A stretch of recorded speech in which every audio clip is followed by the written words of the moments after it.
Hello दोस्तों, नमस्कार। दोस्तों, ये वीडियो है लाइपोमा वालों के लिए। लाइपोमा ट्रीटमेंट में सभी जानते हैं कि काफ़ी मेहनत करनी होती है और मैं अपनी कंडीशन के हिसाब से ही ट्रीटमेंट करता हूं और अपने सारे रूटीन बताता हूं और आपको फॉलो करवाता हूं, रेगुलर सबसे बात करवाता हूं। बहुत सारे रूल्स होने के कारण से बहुत से लोगों को मना भी कर देता हूं कि आपका ट्रीटमेंट नहीं कर पाऊंगा। ऐसे भी बहुत से लोग हैं कि 100 में से केवल 30% लोगों को ही मैं इलाज देता हूं, 70% को बोल देता हूं कि पहले आप और कहीं पर इलाज करके देखें, मेरे पास इलाज आप तब करवाने आए जब आपको कहीं से ठीक ना हो। तो दोस्तों, कारण ये होता है कि लाइपोमा को ठीक करना आसान बात नहीं है। लाइपोमा को ठीक करने के लिए बड़ी मेहनत की ज़रूरत होती है, प्रॉपर दवा की ज़रूरत होती है और सबसे ज़्यादा पेशेंस और लगन की ज़रूरत होती है। तो लगन और पेशेंस आदमी तभी कर सकता है जब तक वो 2-4 जगह चक्कर ना लगाया हो डॉक्टर के और लाइपोमा के बारे में ना जानता हो कि लाइपोमा को ठीक करना आसान बात नहीं है। ये थोड़ा सा मुश्किल काम है, मेहनत वाला काम है और टाइम लगता है। इस वजह से मैं बोलता हूँ कि पहले आप ट्रीटमेंट और कहीं लें, उसके बाद मेरे पास ट्रीटमेंट आए। और कम उम्र के बच्चों के लिए भी मैं मना कर देता हूँ, क्योंकि बहुत से कम बच्चों के अंदर पेशेंस भी नहीं होता है और हेल्थ भी कम होती है। मेरी ट्रीटमेंट में हेल्थ कम हो जाती है, पतले हो जाते हैं, इसकी वजह से मैं मना करता हूँ। और ट्रीटमेंट करने के कंडीशन, बहुत सारी कंडीशन होती है, जब वो कंडीशन सारी होती है तब मैं इलाज करता हूँ। तो दोस्तों, लाइपोमा ट्रीटमेंट में परेशानी क्या क्या आती हैं, लाइपोमा ट्रीटमेंट में लोगों को कन्फ्यूज़न क्या क्या होते हैं, हम आज उन सब चीज़ों के बारे में बात कर रहे हैं। बहुत से लोग मैंने देखा है कि अभी जैसे मैंने रूल्स बनाया है कि जो व्यक्ति रेगुलर बात नहीं करेगा मैं उसका ट्रीटमेंट बंद कर दूंगा, ना ही उससे वापस दवा ली जाएगी, ना ही उसका पैसा वापस किया जाएगा, ना ही उसका ट्रीटमेंट दिया जाएगा। और दवा देने के पहले ये सारी कंडीशन पे मैं साइन करवाता हूँ। तो कारण दोस्तों ये है कि बहुत से लोग क्या करते हैं कि कम डाइट में ही रेगुलर चलते हैं। जैसे मैंने उनको बताया कि पहले महीने में डाइट कम रहती है और पहले के महीने के बाद डाइट हमेशा बढ़ती है। मेरी डाइट हमेशा बढ़ती है, कभी कम नहीं होती है कि मैं आपकी डाइट हमेशा कम रखूं या हमेशा आपको उसी डाइट पे रखूं। मेरी पहले महीने में, फिर दूसरे महीने में बढ़ेगी, तीसरे महीने में बढ़ेगी, चौथे महीने में बढ़ेगी, 5वें महीने में और बढ़ेगी, 6वें महीने में आपकी प्रॉपर डाइट हो जाएगी। हालांकि पहले से भी ज़्यादा डाइट हो जाती है, लेकिन लाइपोमा नहीं बढ़ता है। आप ज़्यादा खाना खाते हैं फिर भी नहीं बढ़ता है, क्योंकि हमारी बॉडी उस तरीके से बन जाती है कि अब हमारा लाइपोमा नहीं बढ़ेगा। बहुत से लोग कंफ्यूज भी हो जाते हैं। मेरी दवा से 15 दिन में लाइपोमा नया होना बंद हो जाता है और बहुत से लोग कंफ्यूज हो जाते हैं जब उनकी स्किन पतली होती है और लाइपोमा उनको छोटे छोटे फील होने लगते हैं, तब उनको लगता है कि नया लाइपोमा हो रहा है, लेकिन वो लाइपोमा पुराने होते हैं। तो ऐसे भी कंडीशन बहुत से लोग कंफ्यूज हो जाते हैं। तो दोस्तों, कंफ्यूजन बहुत से हैं, एक वीडियो में शायद पूरे ना हो पाए, तो हम लोग बात करने की कोशिश करेंगे कि शायद समझ पाएँ आप लोग कि बहुत से लोग रात में जागते हैं। सबसे बड़ा जो मेन जो सबसे दुखदाई वाली बात है कि जो लोग रात को जागते हैं उन लोगों को लाइपोमा को ठीक करने में बड़ा मुश्किल होता है, या ऐसे लोगों का लाइपोमा ठीक नहीं होता है। ऐसे बहुत से लोग जो सफ़र करते हैं, बाहर का खाना खाते हैं, ऐसे लोगों को भी बड़ी दिक्कत आती है। जो बाहर का खाना खाते हैं, सफ़र करते रहते हैं, इन लोगों का पानी चेंज होता रहता है, डाइजेशन सिस्टम गड़बड़ होता रहता है, रूटीन फॉलो नहीं कर पाते हैं, बाहर का खाना खाना होता है, ऐसे लोगों को भी लाइपोमा ठीक करना बड़ा मुश्किल होता है। ऐसे लोग दवा तो मंगा लेते हैं लेकिन रूटीन फॉलो नहीं कर पाते हैं। बहुत से लोगों को मैंने देखा है कि तुरंत फल खाएंगे, तुरंत खाना खाएंगे, तुरंत पानी पिएंगे। ये कंडीशन सबसे खराब कंडीशन होती है। इस वाली कंडीशन में गैस्ट्रिक प्रॉब्लम होती है, एसिडिटी प्रॉब्लम होती है और भी कई प्रकार की प्रॉब्लम क्रिएट होती है। तो मेरी गुजारिश है आप लोगों से कि जब भी सलाद खाते हैं तो खाना खाने के या तो 1 घंटे बाद खाएं या खाना खाने के 2 घंटे बाद खाएं। खाना के साथ सलाद नहीं खानी है, खाना के तुरंत बाद सलाद नहीं खानी है। ये सबसे खराब कंडीशन होती है। अगर सर्दी का मौसम है तो रात को सलाद ना खाएं, केवल सुबह खाएं और दोपहर को भी कम खाएं। अगर आपका मौसम ज़्यादा ठंडा है तो 1 आध फ्रूट खा लें, ज़्यादा सलाद ना खाएं। बहुत से लोग खाना खा के तुरंत पानी पीने लगते हैं, ये भी गड़बड़ बात है, ये बहुत नुकसान करता है। खाना खा के तुरंत पानी पीते हैं, हमारा जब पेट पचाता है खाना को तो हमारी बॉडी गरम गरम एसिड छोड़ती है खाना पचाने के लिए, उन्हीं एसिड से हमारा खाना पचता है। और आप पानी पी लोगे तो वो गरम जो एंजाइम्स होते हैं, जो एसिड होते हैं, वो ठंडे पड़ जाते हैं, फिर वो खाना पचता नहीं है, हमारे पेट में भरा हुआ रहता है और फिर हमको एसिडिटी की प्रॉब्लम, डकार की प्रॉब्लम, भरा भरा पेट रहना और भी कई तरह की परेशानी क्रिएट होने लगती है। दोस्तों बहुत से लोग, जैसे कि लाइपोमा की दवा मेरी बहुत कड़वी रहती है, काफ़ी कड़वी दवा होने के कारण से उसके ऊपर मीठा खा लेते हैं। आयुर्वेद में बताया गया है कि विपरीत अगर आप भोजन करते हैं तो हमेशा आपको नुकसान करेगा। तो कभी भी दवा खाने के बाद आपको मीठा नहीं खाना है, क्योंकि कड़वा, कड़वे के ऊपर मीठा, तो हमारा लीवर जब जाता है, हमारे जो हार्मोन छोड़ते हैं वो कंफ्यूज हो जाते हैं कि उनको पचाने के लिए हमको कौन से हार्मोन छोड़ना है। तो मीठा और कड़वा जब दोनों हमारे लीवर को मिलता है तो वहाँ प्रॉब्लम क्रिएट होती है, कई दूसरी बीमारियाँ होने की कंडीशन बनती है, जैसे कि गैस्ट्रिक प्रॉब्लम हो सकती है, डाइजेशन सिस्टम बिगड़ सकता है, भूख ना लगने की प्रॉब्लम हो सकती है, स्किन प्रॉब्लम हो सकती है, कोलाइटिस हो सकता है, पाइल्स हो सकता है, इस तरह की कंडीशन हो सकती है। बहुत से लोग ऐसा भी करते हैं कि फ्रीज का पानी पी रहे हैं, कोल्ड ड्रिंक पी रहे हैं। मैंने उनको मना किया कि फ्रीज का पानी नहीं पीना है, तो वो बहस करते हैं कि क्यों नहीं पीना है। तो मैंने उनको बताया है कि भैया फ्रीज का पानी पीने से हमारा मेटाबॉलिज्म कम हो जाता है, हमारी बॉडी को गर्मी चाहिए, लेकिन आप ठंडा डालोगे तो फिर हमारी बॉडी गर्म करने के लिए बहुत टाइम लगेगा, अंदर से ठंडा गर्म का जो कॉम्बिनेशन हो जाता है तो एलर्जी बना देता है, मतलब रिएक्शन होने लगता है। तो जब रिएक्शन होता है तो बहुत कई प्रकार की सिम्टम, कई प्रकार की प्रॉब्लम हमारी बॉडी के अंदर क्रिएट होता है। जब तक आप जवान हो तब तक तो आपको समझ में नहीं आएगा, क्योंकि आपकी बॉडी के अंदर इतनी ताकत है कि उस कंडीशन को सहन कर लेती है। लेकिन यही चीज़ें जब आपकी लंबे समय तक चलती हैं तो थोड़ा ओल्ड एज होने पर काफ़ी प्रॉब्लम का सामना आपको करना पड़ सकता है। तो दोस्तों बहुत से ऐसे रूल्स हैं, धीरे धीरे मैं बताता रहूँगा। मैंने देखा है कि बहुत से लोग रनिंग को बढ़ाते हैं। मैं बोलता हूं कि रनिंग को नहीं बढ़ाना है, रनिंग को कम करना है। स्टार्टिंग में आपको 2-3 किलोमीटर रनिंग करना है, उसके बाद आप थोड़ा सा वॉक करिए, थोड़ा सा रनिंग करिए, बीच बीच में आप रेस्ट भी लीजिए, थोड़ा थोड़ा वॉकिंग भी करिए। तो इस तरह की कंडीशन करना है। ऐसा नहीं कि आप अभी आप 2 किलोमीटर दौड़ रहे हो, फिर 3 किलोमीटर दौड़ोगे, 4 किलोमीटर दौड़ोगे, ऐसा भी बहुत से लोग करने लगते हैं। वो सोचते हैं कि हम ज़्यादा रनिंग करेंगे तो हमारा लाइपोमा जल्दी ठीक हो जाएगा, लेकिन ऐसा बिल्कुल नहीं होने वाला। लाइपोमा धीरे धीरे ही स्लो होता है, पेशेंस रखना पड़ेगा, अपना रूटीन आपको सेम रखना पड़ेगा, धीरे धीरे कंडीशन आके ही ठीक होगा। दोस्तों बातें बहुत सी हैं, ट्रीटमेंट को लेके भी हैं, लेकिन शायद एक वीडियो में ना कर पाऊँ। बहुत से लोग बोलते हैं सर आप मिलते क्यों नहीं हो, तो मैं आपको थोड़ी सी डिटेल में बात बता देता हूँ। मिलता तो हालांकि मैं बहुत से लोगों से हूँ, जो लोग एक अच्छे पेशेंट है मेरे, जिन लोगों का जुड़ाव अच्छा है, जो लोग रेगुलर बात करते हैं, जो लोग अच्छी तरह से फॉलो करते हैं, मैं खुद उनको मिलने बुलाता हूँ। और बहुत से पेशेंट को आपने देखा होगा, मैंने बहुत से लोगों को वीडियो भी डाला है, मिलने भी बुलाता हूँ। लेकिन मिलने की कंडीशन में आपको बताता हूँ क्या होता है। डॉक्टर 2 प्रकार के होते हैं आयुर्वेद में। एक तो होता है कि वो आपको पेटेंट मेडिसिन यूज़ करेगा, और एक वो डॉक्टर होता है जो अपनी दवाइयों को खुद बना के पेशेंट को देता है। तो अब आप एक चीज़ बताइए कि अगर कोई डॉक्टर अपनी दवाइयों को खुद बना रहा है, ऐसा तो है नहीं कि अकेला मेरा लाइपोमा के ऊपर ही काम है तो 2-3 दवाई हैं वो बना लिए जल्दी से, और भी बीमारियों पर मेरा काम है, और भी दवाइयाँ मुझे बनानी होती है, लाइपोमा की भी दवाइयाँ बनानी होती है। आयुर्वेद की दवा ऐसा नहीं है कि एक फूल पत्ती को तोड़ के आप बना दिए और बन गई। बहुत से रसायन होते हैं, बहुत सी शोधन करना होता है, दवाइयों की घुटाई करनी होती है, फिर मिक्सअप करना होता है, नापतोल करना होता है, दवाइयों को सुखाना होता है, दवाइयों के कैप्सूल भरने होते हैं, गोलियां बनाने होती हैं। तो टाइम, वैद्यों के पास टाइम नहीं होता। अकेला मैं नहीं बोल रहा हूँ, और भी जो हमारे वैद्य हैं किसी के पास टाइम नहीं होता है। तो अगर कोई वैद्य अपनी मेडिसिन बना रहा है तो वो पेशेंट से मिल नहीं पाएगा। तो जो दवा बनाने वाला पेशेंट होता है, मैंने देखा ऐसे वैद्य, बहुत छोटा मोटा काम रहता है ऐसे लोगों का। ऐसे लोग दिन में 1-2 पेशेंट से ही मिल पाते हैं, और फिर वो अपनी दवाइयों को बनाने में लगे रहते हैं, क्योंकि उनको दिन भर में दवा बनाएंगे तब 2 लोगों की दवा बना पाएंगे। तो ऐसे लोग या तो 2 लोगों का इलाज कर लें।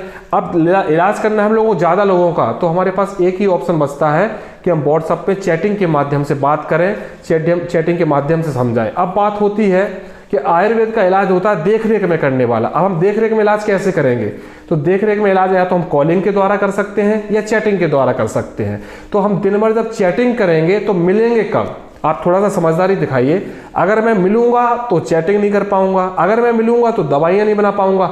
हाँ, एक कंडीशन जरूर है कि मैं पेटेंट दवाइयों का यूज़ करने लग जाऊं और आप सबको बुलाने लग जाऊं।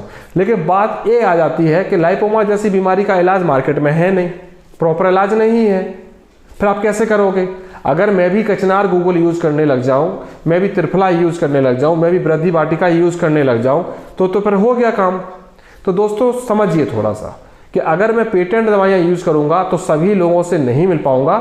हाँ, ऐसा नहीं है कि मैं मिलता नहीं हूँ, बहुत से लोगों से मिला हूँ, हजारों लोगों से मिलता हूँ, और दूसरी बीमारी वालों से मिलता हूँ। पाइल्स वाले से रेगुलर मिलता हूँ, पाइल्स वालों को बुलाता हूँ, बवासीर को देखता हूँ, उन लोगों की एनएल को देखता हूँ, सर्जरी करने के लिए बुलाता ही हूँ मैं।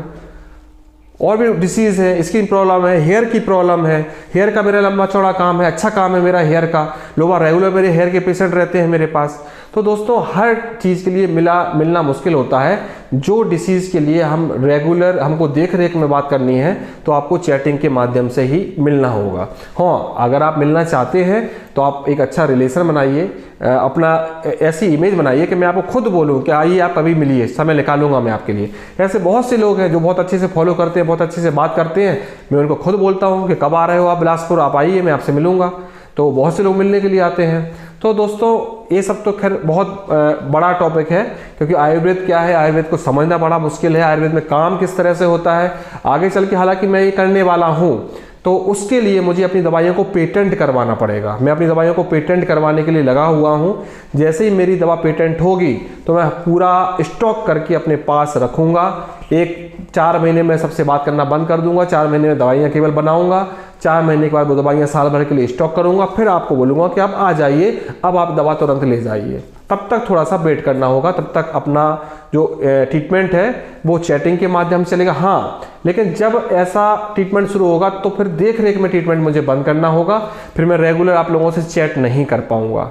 तो आप लोग ही बताइए कि देख रेख में इलाज वाला ज़्यादा अच्छा होता है कि मैं अपनी पेटेंट दवाइयाँ करके बेचने लग जाऊँ मार्केट में, वो वाला ट्रीटमेंट ज़्यादा अच्छा है। क्योंकि बहुत सी बीमारी ऐसी होती है कि देख रेख में उनका इलाज करना होता है, रेगुलर पेशेंट से बात करनी होती है, हर 2-4 दिन में डॉक्टर को टच में रहना पड़ता है। तो आयुर्वेद पे काम करना आसान नहीं है। आप खुद देखिए, अधिकतर 80% BMS डॉक्टर क्यों एलोपैथिक में चले जाते हैं, क्यों मेडिकल साइंस में अस्पताल खोल के काम करने लगते हैं, क्यों इंजेक्शन पे काम करने लगते हैं, क्योंकि आयुर्वेद पे काम करना आसान बात नहीं है। हर व्यक्ति आयुर्वेद पे काम नहीं कर सकता और आयुर्वेद पे रिजल्ट भी स्लो होते हैं, इसलिए डॉक्टर लोग ज़्यादातर एलोपैथिक में प्रैक्टिस करने पड़ते हैं। आयुर्वेद पे आज प्रैक्टिस करने वाले बहुत कम लोग हैं। तो दोस्तों ये सब बातें, टॉपिक बड़ा हो रहा है, तो हम बात कर रहे थे कि विरुद्ध भोजन रूटीन क्या गलत करते हैं जिसमें प्रॉब्लम आती है। तो दोस्तों जैसे कि बहुत से लोग रात भर जाग रहे हैं, मैंने बताया नहीं करना है। बहुत से लोग 1 महीने ट्रीटमेंट करते सर बोलते हैं हम नॉनवेज सब खा लें क्या। तो नॉनवेज तो आप भूल जाइए, मैं जब मना किया हूँ कि नॉनवेज नहीं खाना है, लाइपोमा ट्रीटमेंट करने आप मेरे पास आए हो तो आप नॉनवेज को भूल के आइए। हाँ, मैं अगर आपकी बॉडी में रिजल्ट दिखेगा, आपके बॉडी में मुझे लगेगा, तो मैं बोलूँगा ठीक है महीने में 1 बार आप खा लेना। लेकिन अगर मुझे रिजल्ट नहीं दिख रहा है तो मैं साफ मना करूँगा, आपको नहीं खाना है, नॉनवेज को देखना भी नहीं है, भूल जाइए आप नॉनवेज को। बहुत से लोग ऐसे हैं दूध के लिए बोलते हैं, मैं मना किया हूं कि लाइपोमा दूध नहीं पीना है, दूध कब पीना है मैं आपको बताऊंगा, आपकी कंडीशन बताऊंगा। और जब मैं उनको बोलता हूं डाइट बताओ तो बोलते हैं आपने जो बताया है वही डाइट चल रही है। मैंने कहा मुझे लिख के बताइए आप। जब बोलता हूं लिख के बताइए तो बताते हैं दूध भी पी रहे हैं। मैंने कहा आपको मैं दूध तो बताया नहीं, फिर आप मुझसे बोल रहे हो कि रिजल्ट नहीं मिल रहा है। मैं बोलता हूँ किस समय रनिंग करते हो, तो बोलते हैं हम रनिंग नहीं कर पा रहे। फिर कैसे रिजल्ट मिलेगा। मैं बोलता हूँ कितना फल सलाद खाते हो, तो बोलते सर फल नहीं खा पाते हैं। लेकिन कैसे रिजल्ट मिलेगा। मैं बोलता हूँ अगर आपको रिजल्ट नहीं मिल रहा है, अब आपको कल से अपनी रनिंग रिकॉर्ड मोबाइल में रनिंग करेंगे, आप उसका रिकॉर्ड सेव करेंगे, मुझे भेजेंगे। ऐसे बहुत से लोग हैं जो रनिंग का रिकॉर्ड मुझे पर डे भेजते हैं, अपनी डाइट की फोटो भेजते हैं। आप मुझे अपनी डाइट की फोटो खींचे, सुबह क्या खाया उसकी फोटो भेजिए, दोपहर को आपने क्या खाया उसकी फोटो भेजिए, रात को क्या खाया उसकी फोटो भेजिए। मैं बहुत से लोगों को बोलता हूँ, बहुत से लोग बोलते हैं सर हम ट्रीटमेंट कर रहे हैं हमको असर नहीं हो रहा है। मैं बोलता हूँ अपना रूटीन बताइए। मैं बोलते हैं कि ऐसा ऐसा चल रहा है, आपका पूरा रूटीन गलत है, फिर आप कैसे बोल रहे हो कि आपको रिजल्ट नहीं मिल रहा है।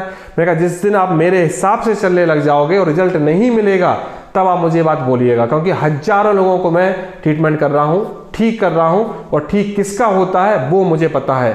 आप भले मुझे नहीं बताएंगे कि आपको क्या रिजल्ट मिल रहा है, लेकिन मुझे पता है कि 15 दिन में मेरी दवा क्या रिजल्ट देती है, 20 दिन में क्या रिजल्ट देती है, और 1 महीने में मेरी दवा क्या रिजल्ट देती है, और बॉडी में क्या चेंजेस आते हैं। इसलिए मैं आपकी फोटो मंगाता हूं और फोटो देख के बोल देता हूं कि आप गलत कर रहे हो, आपका रिजल्ट नहीं है, आप गलती कर रहे हो या झूठ बोल रहे हो। तो बहुत सी चीजें होती हैं ऐसी। तो मेरा ट्रीटमेंट आसान नहीं है दोस्तों, इसलिए हर किसी को ट्रीटमेंट नहीं देता हूं, मना कर देता हूं कि आपका ट्रीटमेंट नहीं कर पाऊंगा, क्योंकि लोगों की बात करने के तरीके से समझ में आ जाता है कि आदमी कितना सेंसियर है, कितना रिस्पॉन्सिबल है, वो लाइपोमा ठीक करना चाह रहा है कि केवल वो दवा लेने के लिए आया है। तो दवा देना मेरा प्रोफेशनल नहीं है दोस्तों।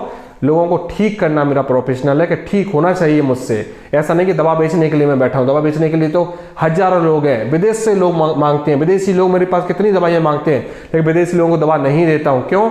लैंग्वेज प्रॉब्लम है, क्योंकि उन लोगों की लैंग्वेज हम लोगों की लैंग्वेज में बड़ा दिक्कत है। इंग्लिश ठीक है, लेकिन इंग्लिश से भी कहीं ना कहीं वो ट्यूनिंग नहीं बन पाती है, तो मैं मना कर देता हूँ, क्योंकि नाम खराब होगा। वो लोग अकॉर्डिंग टू मी करेंगे नहीं वो, और उनको मैं बोल भी नहीं सकता, डांट भी नहीं सकता, तो नाम खराब होगा। इसलिए मैं विदेशी लोगों को, बहुत कम लोग हैं, ऐसा नहीं है कि विदेशी लोगों को ट्रीटमेंट नहीं दिया हूँ, बहुत से विदेशी लोग ट्रीटमेंट ले रहे हैं और बहुत अच्छे से रिजल्ट भी मिल रहे हैं उनको, लेकिन अधिकतर लोगों को मना करता हूँ।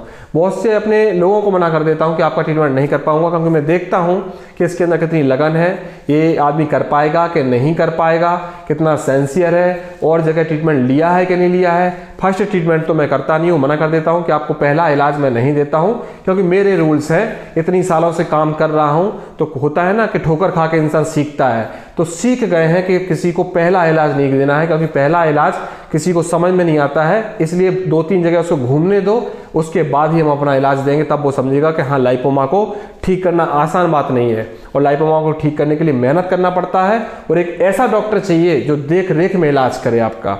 तब वो जब दुनिया में घूमते हैं, जब उन्हें कोई ऐसा नहीं मिलता है कि कोई देख रेख में इलाज कर रहा हो, इसके ऊपर एक्सपेरिमेंट कर रहा हो, इसके ऊपर एक्सपीरियंस ले रहा हो, तब वो जाके करते हैं सर अब आपके पास हमको आपके अनुसार इलाज करना है। तो बहुत सी चीज़ें हैं दोस्तों लाइपोमा के ऊपर, और भी डिसीज़ के ऊपर रेगुलर बात करेंगे, रेगुलर जुड़ के रहेंगे, रेगुलर ट्रीटमेंट करेंगे, मेरे हिसाब से चलेंगे तो आप इस बीमारी को ठीक कर पाएंगे।